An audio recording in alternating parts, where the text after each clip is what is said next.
Good morning. It is 6:55 a.m. on Friday, January 4th, not 14th, 2019. I'm Christiana Ellis, and I've been fiddling with audio settings for a while. This is 5 more minutes.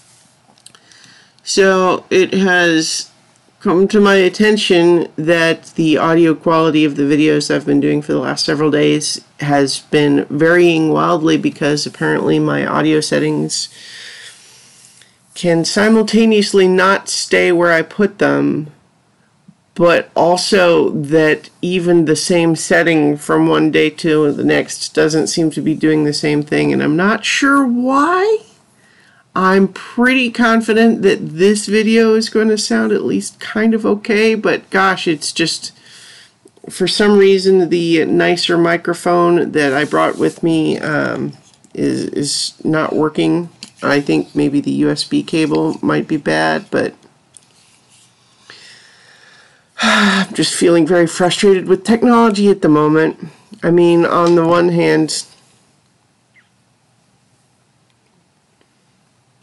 so I don't want to get too cynical about it, but I'm just frustrated that some things are not working as well as I would like.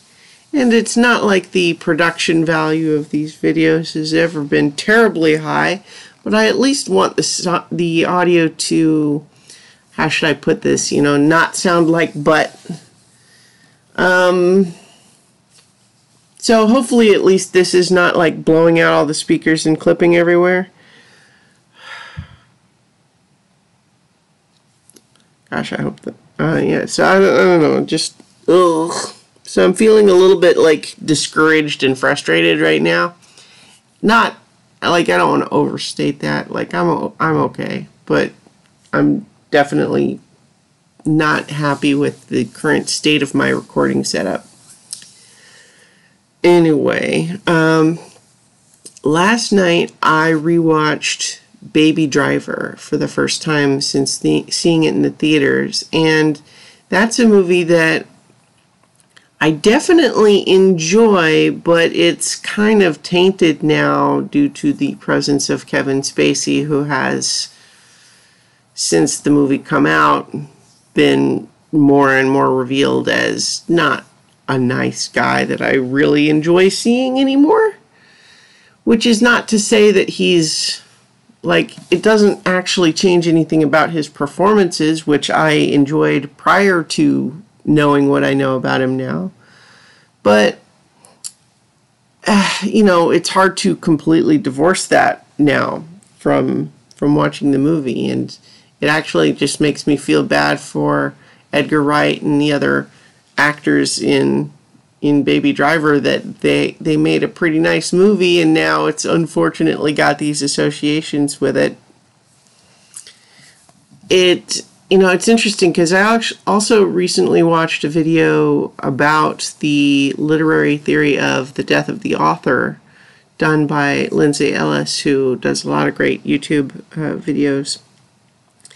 And she kind of obliquely mentioned the idea of using the death of the author to separate a work of art from the artist. And so, rather, that's what the video is about. She only obliquely references the idea of doing it in the context of something like this, where she actually mentions The Usual Suspects.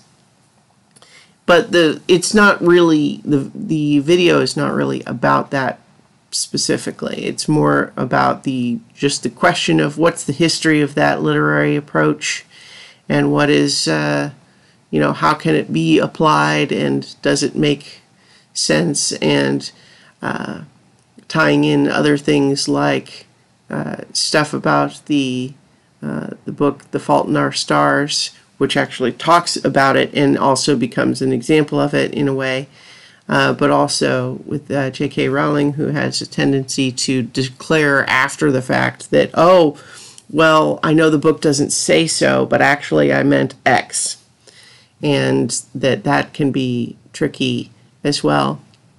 And so I've kind of got it on the brain, but it's also reflective of, being very disappointed with you know, the stuff that has been coming from Louis C.K. in the last, you know, little while, which, you know, I don't want to overstate the matter, but it's certainly disappointing, because he was a guy that I really enjoyed his comedy, and,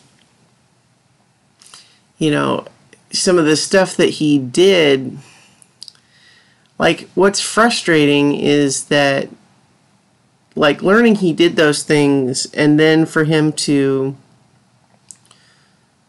you know, say he's going to take a step back to listen and learn, and that it seemed like he might be one of the people capable of understanding that, okay, I did a lot of bad stuff, and it was reflective of some, you know, issues that I had and baggage, and I really want to try to improve that and do better and be better. And then, in keeping with a lot of his comedy that where it's very raw and self-deprecating in general, maybe talk about that and improve it and find some way to make it funny how he is trying to be a better person. But it seems clear that the comedy that he's been doing since he came back after not a very long time seems more all about like, no, let's resume punching down at marginalized people and complaining about how all of this cost him a lot of money. And it's just like, oh. And it's frustrating because a bunch of his older comedy albums, which I owned, or, you know, I mean, still do, I don't mean to use past tense there, but is frustrating because things that I thought were funny and still do think are funny are kind of ruined now. And it would be nice to be able to separate the author from the work, but especially when it comes to stand-up comedy, I mean, it's a specific art medium where, like, you really can't separate the art from the artist when it comes to stand-up comedy because it is such a personal art form, especially the way he does it. Anyway, I think I'll leave it there. I think I'm rambling without really saying anything meaningful. I'm just kind of expressing some of the where my head's at right now on the subject, I suppose. Anyway, I am hoping to figure out why my microphone isn't working and working on some other stuff, and it's all going to be fine, and I will talk to you tomorrow for 5 more minutes.